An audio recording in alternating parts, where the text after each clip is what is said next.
তুমি আমাকে তো মারতেই পারো, কিন্তু আমার বিচার বুদ্ধি মতাদর্শকে কি করে মারবে?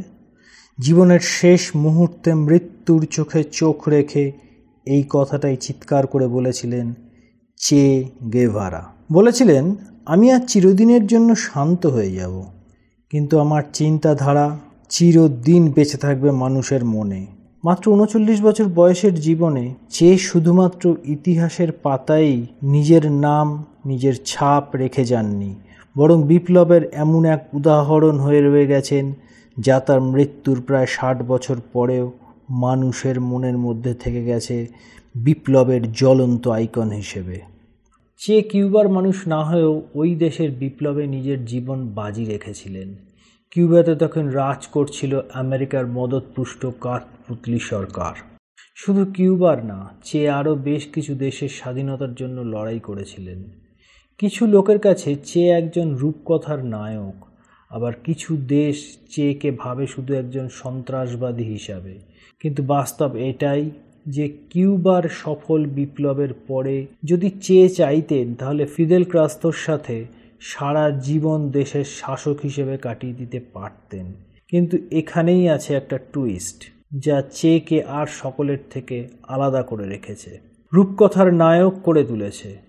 চের লক্ষ্য শুধু একটা দেশকে স্বাধীনতা দেওয়াতে সীমাবদ্ধ ছিল না, বরং তার লক্ষ্য ছিল পুরো দুনিয়া থেকে পুঁজিবাদকে সমূলে উপড়ে ফেলা। চে গেভারা ছিলেন জন্মগত বিপ্লবী, যার জীবনের উদ্দেশ্যই ছিল বিপ্লবকে সঙ্গী করে বেঁচে থাকা। একদিকে যেমন আমেরিকার মতো পুঁজিবাদ দেশে তিনি চিহ্নিত ছিলেন একজন সন্ত্রাসবাদী হিসেবে, অন্যদিকে কমিউনিস্ট দেশগুলোর কাছে তিনি ছিলেন একজন মহান বিপ্লবী। কে ছিলেন এই বিতর্কিত চরিত্র চে গেভারা? কেন মৃত্যুর প্রায় ৬০ বছর পরেও তিনি ইতিহাসে একই রকম উজ্জ্বল হয়ে আছেন? কেন আজও তাকেই মনে করা হয় কমিউনিস্ট আন্দোলনের আইকন? চে গেভারা, তার পিতৃদত্ত নাম ছিল এরনেস্তো গেভারা দে লা সেরনা। আর্জেন্টিনার রোজারিওতে ১৪ জুন ১৯২৮ সালে তার জন্ম হয়েছিল এরনেস্তো গেভারা লিঞ্চ ও সেলিয়া ডে লা সারনার ঘরে। পরিবারের ৫ সন্তানের মধ্যে তিনি ছিলেন সব থেকে বড়। ছোটবেলা থেকেই তার চরিত্রে অস্থির চপলতা দেখে তার বাবা বুঝতে পেরেছিলেন যে আইরিশ বিদ্রোহের রক্ত তার এই ছেলের ধমনীতে বহমান। আর্জেন্টিনাতে জন্ম হলেও তাদের পূর্বপুরুষরা ছিলেন আদতে আয়ারল্যান্ডের বাসিন্দা, তাই ছেলেবেলা থেকেই ঠাকুমার কাছে আইরিশদের বিদ্রোহের নানা গল্প শুনতেন। খুব শৈশব থেকেই সমাজের বঞ্চিত, অসহায়, দরিদ্রদের প্রতি এক ধরনের মমত্ব বোধ তার ভেতর তৈরি হতে থাকে। একটি সমাজতান্ত্রিক রাজনৈতিক ধারার পরিবারে বেড়ে ওঠার কারণে খুব অল্প বয়সেই তিনি রাজনীতি সম্পর্কে বিশদ জ্ঞান লাভ করেন। তাদের পরিবার বেশ সচ্ছল ছিল, তাই চেকে কোনোদিনই দারিদ্র্যের সম্মুখীন হতে হয়নি। ছোটবেলা থেকেই চের বই পড়ার নেশা ছিল। বাড়িতে ছিল প্রায় ৩,০০০ বইয়ের একটা লাইব্রেরি। এখানেই চের দিনের অর্ধেকের বেশি সময় কাটত। বই পড়ার পাশাপাশি তিনি নানা রকম গবেষণা করতেও ভালোবাসতেন। বাড়ির গ্যারেজে তিনি একটি ছোটোখাটো ল্যাবরেটরি তৈরি করেছিলেন, যেখানে তিনি নানা রকম রাসায়নিক গবেষণা করতেন। ছোটবেলা থেকেই চের হাঁপানির রোগ ছিল, কিন্তু হাঁপানি থাকা সত্ত্বেও তিনি দারুণ মল্লবিদ ছিলেন। তার খেলাধুলার পছন্দের তালিকায় ছিল সাঁতার, ফুটবল, গল্ফ, শুটিং ইত্যাদি। চে গেভারা সাইক্লিংয়ের একজন দক্ষ খেলোয়াড় ছিলেন। তিনি রাগবি ইউনিয়নের একজন অতি আগ্রহী সদস্য ছিলেন এবং বুয়েন্স এয়ার্স বিশ্ববিদ্যালয়ের রাগবি দলের হয়ে খেলেওছেন। রাগবি খেলায় ক্ষিপ্রতার জন্য তাকে ফিউজান নামে ডাকা হতো। ১২ বছর বয়সে দাবা খেলা শেখেন তার বাবার কাছে এবং স্থানীয় প্রতিযোগিতায় অংশ নিতে শুরু করেন। বয়ঃসন্ধির থেকে শুরু করে সারা জীবন তিনি রাজনীতি ও কবিতার প্রতি বিশেষ আসক্ত ছিলেন। তিনি ভালো কবিতা আবৃত্তি করতে পারতেন। এত বই পড়ার কারণে খুব অল্প বয়স থেকেই বিভিন্ন বিষয়ে চের জ্ঞান ছিল অগাধ। ১৯৪৮ সালে চে বুয়েন্স আয়ার্স বিশ্ববিদ্যালয়ে চিকিৎসা বিষয়ে লেখাপড়ার জন্য ভর্তি হন, আর এই সময় থেকেই তার মধ্যে দেশ ভ্রমণের নেশা জেগে ওঠে। মেডিকেল পড়তে পড়তেই চে ২টি লম্বা সফর করে ফেলেন, আর তারপরেই চের মনে শুরু হয় পরিবর্তন। পাল্টে যায় তার জীবনের দৃষ্টিভঙ্গি। চে তার প্রথম সফর একটি মোটর লাগানো সাইকেলে চড়ে আর্জেন্টিনার উত্তর প্রান্তের রুরাল প্রভিন্স পর্যন্ত করেছিলেন। এটি ছিল মোটামুটি প্রায় 4,500 কিলোমিটার। এরপর 1951 সালে লেখাপড়ায় 1 বছর বিরতি দিয়ে আলবের্তো গ্রানাদো নামক এক বন্ধুকে সাথে করে মোটর সাইকেলে দক্ষিণ আমেরিকা ভ্রমণে বেরিয়ে পড়েন, যার প্রধান উদ্দেশ্য ছিল পেরুর সান পুয়েবলোর কুষ্ঠ রোগীদের জন্য বিশেষ বসতিতে স্বেচ্ছাসেবক হিসেবে কয়েক সপ্তাহ কাজ করা। এই সফর ছিল মোটামুটি 8,000 মাইল, আর এই সফরকেই বলা যায় চের জীবনের প্রধান টার্নিং পয়েন্ট। মাচু পিচুতে যাওয়ার পথে তিনি প্রত্যন্ত অঞ্চলের দরিদ্র কৃষকদের চরম দারিদ্র্য দেখে মর্মাহত হন। এইসব কৃষকরা ধনী মহাজনদের অধীনে থেকে ছোট ছোট জমিতে কাজ করত। তার ভ্রমণের পরবর্তী সময়ে তিনি কুষ্ঠ রোগীদের বসতিতে বসবাসকারী মানুষের মাঝে ভ্রাতৃত্ব ও সহচর্য দেখে অভিভূত হন। এই সময় তিনি প্রত্যক্ষ করেন কিভাবে দরিদ্র ক্রমশ দারিদ্রতার নাক পাশে ক্রমাগত নিষ্পেষিত হচ্ছে আর ধনীর ধন বৃদ্ধি ঘটছে ক্রমাগত। এই অভিজ্ঞতা থেকে তার দিনলিপি দ্য মোটরসাইকেল ডায়েরিতে তিনি লিখেছেন, মানব সত্তার ঐক্য ও সংহতির সর্বোচ্চ রূপটি এই সকল একাকী ও বেপরোয়া মানুষদের মধ্যেই জেগে উঠেছে। তার এই দিনলিপি নিউ ইয়র্ক টাইমসের বেস্ট সেলার তালিকায় স্থান পায় এবং পরে 2004-এ একই নামে অর্থাৎ দ্য মোটরসাইকেল ডায়েরিজ চলচ্চিত্র বের হয়, যা পুরস্কৃত হয়েছিল। এই জার্নির পরেই তিনি এরনেস্তো গেভারা থেকে চে গেভারা নাম নিয়ে সক্রিয় রাজনীতি ও বিপ্লবে জড়িয়ে পড়েন।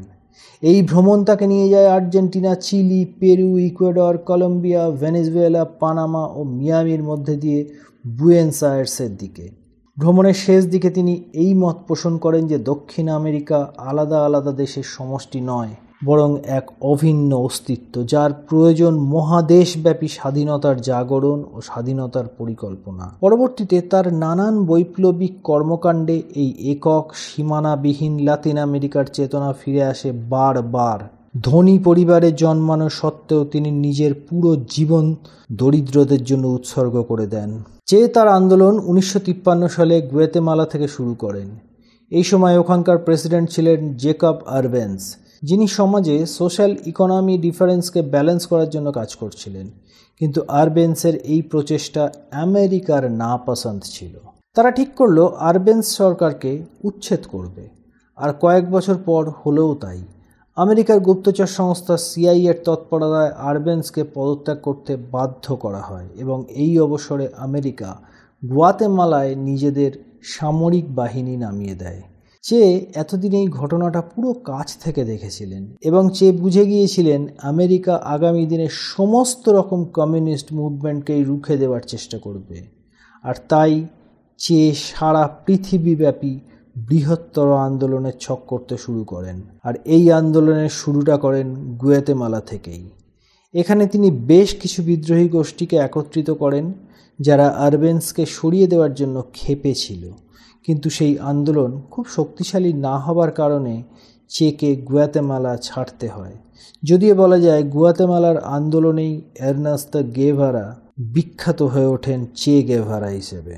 গুয়াতেমালার বিদ্রোহ ব্যর্থ হওয়ার পর 1954-এ চে মেক্সিকো চলে যান ও এক জেনারেল হাসপাতালে অ্যালার্জি বিভাগে চিকিৎসক হিসেবে কাজ করতে থাকেন। কিন্তু এই নিস্তরঙ্গ জীবন যে চের জন্য নয়। এখানে তার সাথে কিউবার ফ্রিদেল আর রাউল কাস্ত্রোর যোগাযোগ হয়। তারা তখন কিউবাতে আমেরিকার পাপেট সরকারকে উচ্ছেদ করার জন্য চেষ্টা চালাচ্ছিলেন। কিউবাতে তখন ফালজেন্সিও বাতিস্তার রাজ চলছিল। তিনি ছিলেন কিউবার সামরিক ডিক্টেটর ও আমেরিকার হাতের পুতুল। কিউবার স্বাধীনতার পর থেকেই আমেরিকা কিউবাকে ফান্ডিং করতে শুরু করে এবং কিউবার শাসন ব্যবস্থা বলতে গেলে নিজেদের হাতেই তুলে নেয়। বাতিস্তার সরকারের শুধু আমেরিকাকে খুশি রাখার দিকেই নজর ছিল। দেশের দারিদ্রতা ক্রমশ বেড়ে যাচ্ছিল, দেশ জুড়ে দুর্নীতি ছড়িয়ে পড়ছিল, কিন্তু সেই দিকে সরকারের কোনো নজরই ছিল না। সেই সময় বাতিস্তা সরকারের বিরুদ্ধে রুখে দাঁড়িয়েছিলেন ফিদেল কাস্ত্রো। তিনি কিউবার কমিউনিস্ট বিপ্লব ছড়িয়ে দেওয়ার চেষ্টা করেছিলেন। ধীরে ধীরে পুরো কিউবার মধ্যবিত্ত খেটে খাওয়া মানুষ তাকে সমর্থন করতে শুরু করে, তবে কিছুতেই আন্দোলনকে সফল করতে পারছিলেন না। এরপর জুন 1955-এ ফ্রিদেলের সাথে চে গেভারার যোগাযোগ হয়। এরপর তারা যৌথভাবে আন্দোলনকে বাস্তবায়িত করার উদ্যোগ নেন। এরপর চে সশস্ত্র বিপ্লবের মাধ্যমে ফ্রিদেলের সাথে কিউবার 26 জুলাই আন্দোলনে যোগ দেন। গ্রানমা নামে একটি খুব পুরনো জাহাজে চেপে 82 জন সশস্ত্র বিদ্রোহীকে নিয়ে চে আর কাস্ত্রো কিউবার মূল ভূখণ্ডে যাওয়ার চেষ্টা করেন, কিন্তু তার আগেই বাতিস্তার নৌবাহিনী তাদের বাধা দেয় এবং প্রায় সকলকেই হত্যা করে। বাকিদের সাথে ফিদেল আর চে কোনো রকমে নিজেদের জীবন বাঁচাতে সক্ষম হন ও সিয়েরা মায়েস্ট্রার পার্বত্য জঙ্গলে আত্মগোপন করেন। 26 জুলাই আন্দোলন পুরোপুরি পর্যুদস্ত হলেও চে বা ফিদেল কিন্তু থেমে গেলেন না। আবার নতুন দল গঠনের দিকে মন দিলেন। এবারে আগের বারের থেকেও সংখ্যায় অনেক বেশি আর শক্তিশালী দল গঠন হলো। এখানে তারা স্থানীয় জনগণের সম্পূর্ণ সমর্থন পেয়েছিলেন। সিয়েরা মায়েস্ট্রাতে চে গ্রেনেড তৈরির কারখানা স্থাপন করেন, বেকারি তৈরি করেন, সাথে বাচ্চাদের জন্য স্কুল আর হাসপাতাল তৈরি করেন। খবরের কাগজের ব্যবস্থা করা হয় যাতে ওখানকার লোকেরা বাইরের দুনিয়ার সমস্ত খবর সম্বন্ধে ওয়াকিবহাল থাকে। এইসব করবার জন্য চে ওখানে প্রচণ্ড জনপ্রিয় হয়ে ওঠেন। লোকে তাকে মাসিহা ভাবতে শুরু করে। এবার আর কোনো রকম তাড়াহুড়ো করল না চে আর কাস্ত্রো। ধীরে ধীরে নিজেদের এবং সাথে বিপ্লবী বাহিনীকে তৈরি করতে থাকলো। এবার বাহিনীর সৈন্য সংখ্যা হলো আগের চেয়ে অনেক বেশি।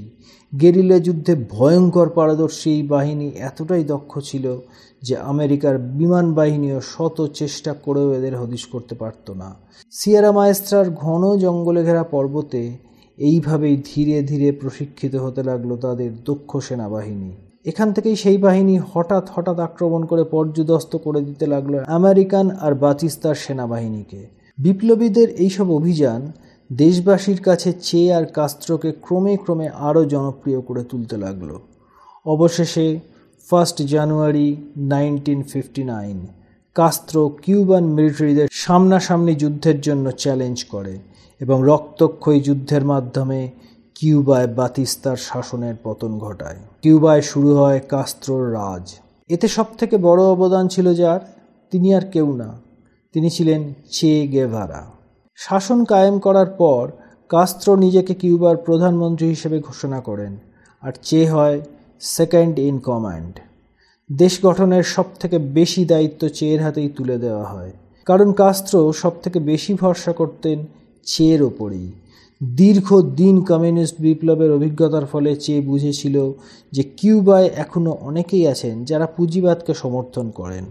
8 জানুয়ারি 1959 হাভানায় প্রবেশ করেই চের হাতে লা কাবানা প্রিজনের কমান্ডারের দায়িত্ব তুলে দেওয়া হয়, যেখানে চে যারা কাস্ত্রোর মতাদর্শের বিরোধিতা করত তাদের হয় মৃত্যুদণ্ড দিত, নয়তো জেলবন্দি করে টর্চার করত। ততদিন চালানো হতো এই অত্যাচার যতদিন না তারা কাস্ত্রোর মতাদর্শকে আদর্শ বলে মেনে নিত। এই বিষয়ে চে ছিল অত্যন্ত নির্মম।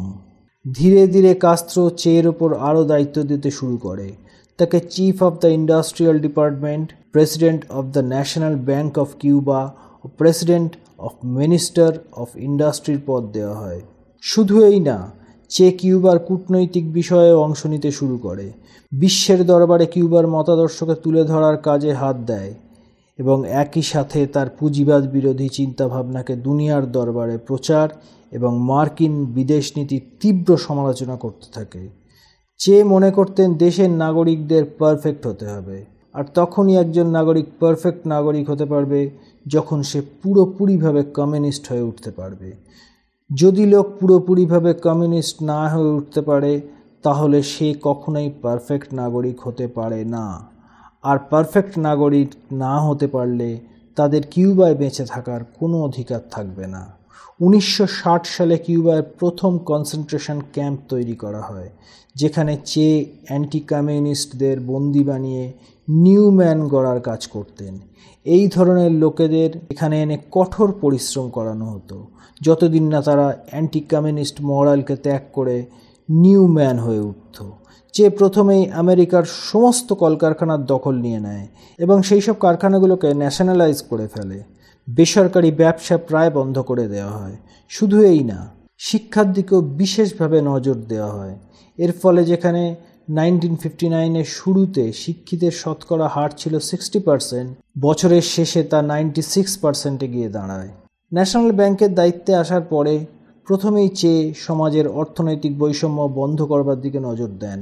তিনি কোনোভাবেই চাইতেন না যে কিউবাতে কোনো দুর্নীতি বা ধনী দরিদ্র ভেদাভেদ থাকুক, তিনি অফিসের বাইরে কোনো রকম সরকারি সুবিধা ভোগ করতেন না। এমনকি নিজের স্ত্রীকেও সরকারি সুযোগ সুবিধা ভোগ করতে নিষেধ করেছিলেন।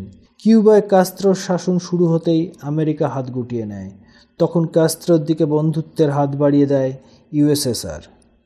ইউএসএসআরেও তখন কিউবার মতো কমিউনিস্ট শাসন কায়েম ছিল। এই দিক দিয়েও দুই দেশের মধ্যে বন্ধুত্ব হওয়াটাই ছিল স্বাভাবিক। কিন্তু কিউবা ও ইউএসএসআরের বন্ধুত্ব বিশ্ব রাজনীতিতে অন্যরকম প্রভাব ফেলতে শুরু করে। কারণ তখন আমেরিকা সোভিয়েটের মধ্যে চলছে তীব্র ঠান্ডা যুদ্ধ। আমেরিকা ভেতরে ভেতরে কিউবায় সন্ত্রাস সৃষ্টির চেষ্টা করে। আমেরিকার এই মিশনটির নাম ছিল বে অফ পিগস ইনভেশন। কিন্তু কাস্ত্রোর মিলিটারি এতটাই শক্তিশালী ছিল যে আমেরিকার এই বে অফ পিগস ইনভেশন শুরুতেই মুখ থুবড়ে পড়ে।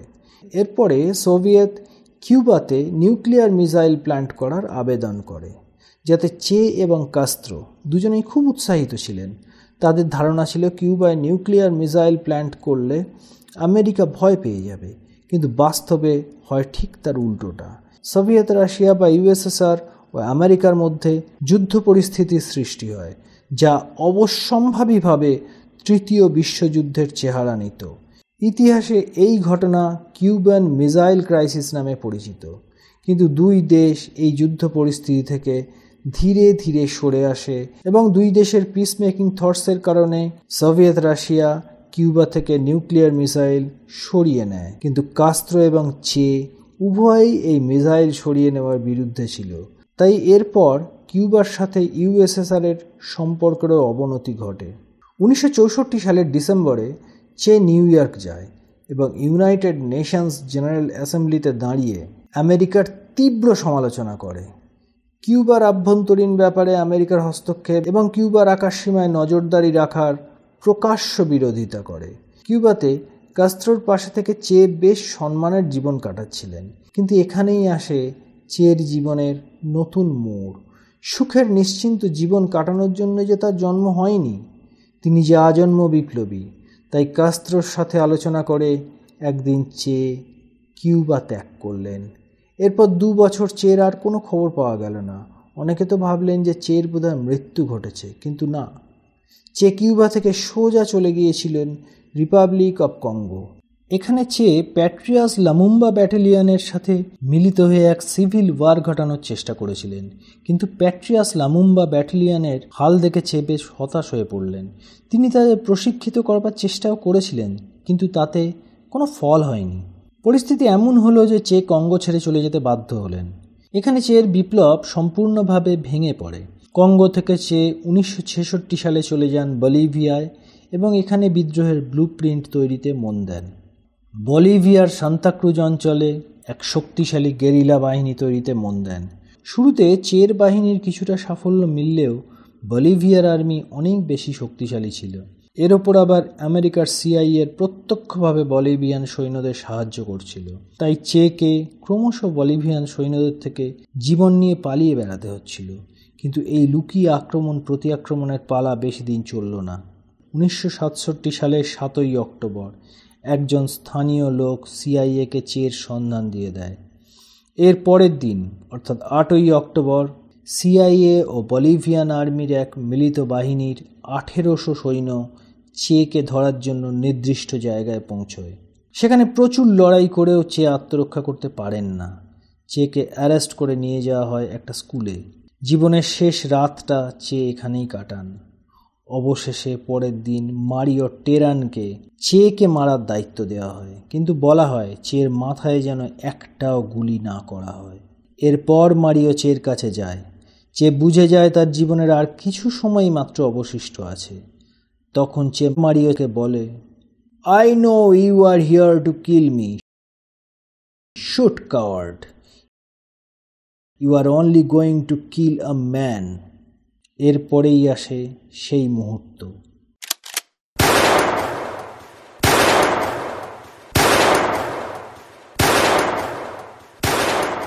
মারিওর আগ্নেয়াস্ত্র থেকে পরপর 9টা তপ্ত বুলেট একের পর এক বিদ্ধ হয় চের শরীরে। মৃত্যুর পর বলিভিয়ান সরকার চের হাত কেটে রেখে দেয় নিজেদের কাছে, যাতে চের ফিঙ্গারপ্রিন্ট থেকে এটা প্রমাণ করা যায় যে এটা আর কেউ না, এ দেহ চে গেভারারই। চের মৃত্যুর পরে কাস্ত্রো কিউবার জনগণকে চের মৃত্যুর খবর শোনান। কিউবার মানুষ বিশ্বাসই করতে পারছিলেন না যে চের মতো বিপ্লবী এইভাবে দুনিয়া থেকে চলে যেতে পারে। অনেক বছর পর 1997-এ চের কফিন কিউবায় নিয়ে আসা হয় এবং সেখানেই সমাধি দেওয়া হয়। 2008 সালে চের জন্মস্থান আর্জেন্টিনার রোজারিওতে চের একটি মূর্তিও স্থাপন করা হয়। আজ এত বছর পরেও লোক চে গেভারাকে বিপ্লবের আইকন হিসেবেই মনে করে।